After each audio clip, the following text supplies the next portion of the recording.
విభజన తర్వాత ఏపీలో కలిపిన 7 మండలాలు వెనక్కి, టీటీడీలో భాగమిచ్చేందుకు రెడీ. 1000 కిలోమీటర్ల మేర తీర ప్రాంతంలోనూ భాగం, కృష్ణపట్నం, మచిలీపట్నం, గంగవరం పోర్టుల్లో భాగం. ఇలా తెలంగాణ లేవనెత్తిన ప్రతిపాదనలకు ఏపీ సీఎం చంద్రబాబు సుముఖత వ్యక్తం చేసినట్టు వైసీపీ ప్రచారం చేస్తోంది. ఏపీ ఫర్ సేల్ అంటూ ఓ ట్వీట్ వేసింది. ఇద్దరు ముఖ్యమంత్రుల భేటీలో ఈ మేరకు కీలక నిర్ణయాలు తీసుకున్నట్టుగా చెప్తున్నారు వైసీపీ నేతలు. కూటమి ప్రభుత్వం ఏపీ ప్రయోజనాలను తాకట్టు పెట్టిందని మండిపడుతున్నారు. తెలంగాణ కోర్కెలను తీర్చే విషయంలో ఏపీ సీఎం చంద్రబాబు సొంత రాష్ట్ర ప్రయోజనాలను తాకట్టు పెడుతున్నారనే ఆరోపణలపై టీడీపీ కూడా ఘాటుగా స్పందించింది. 11 అసెంబ్లీ స్థానాలు సాధించిన జగన్ ప్రతిపక్ష హోదా అడిగితే ఇచ్చామా అంటూ టీడీపీ అధికారిక ట్విట్టర్ ఖాతా నుంచి బదులొచ్చింది. ఎవరో ఏదో అడిగారని ఇచ్చేస్తామా అని ప్రశ్నిస్తున్నారు టీడీపీ నేతలు. ఇవన్నీ ఫేక్ న్యూస్ అని మండిపడుతున్నారు.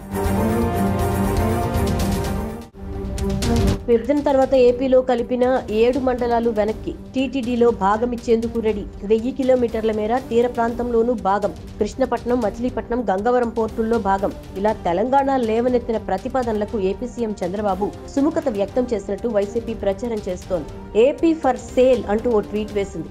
ఇద్దరు ముఖ్యమంత్రుల భేటీలో ఈ మేరకు కీలక నిర్ణయాలు తీసుకున్నట్టుగా చెప్తున్నారు వైసీపీ నేతలు. కూటమి ప్రభుత్వం ఏపీ ప్రయోజనాలను తాకట్టు పెట్టిందని మండిపడుతున్నారు. తెలంగాణ కోర్కెలను తీర్చే విషయంలో ఏపీ సీఎం చంద్రబాబు సొంత రాష్ట్ర ప్రయోజనాలను తాకట్టు పెడుతున్నారనే ఆరోపణలపై టీడీపీ కూడా ఘాటుగా స్పందించింది. 11 అసెంబ్లీ స్థానాలు సాధించిన జగన్ ప్రతిపక్ష హోదా అడిగితే ఇచ్చామా అంటూ టీడీపీ అధికారిక ట్విట్టర్ ఖాతా నుంచి బదులొచ్చింది.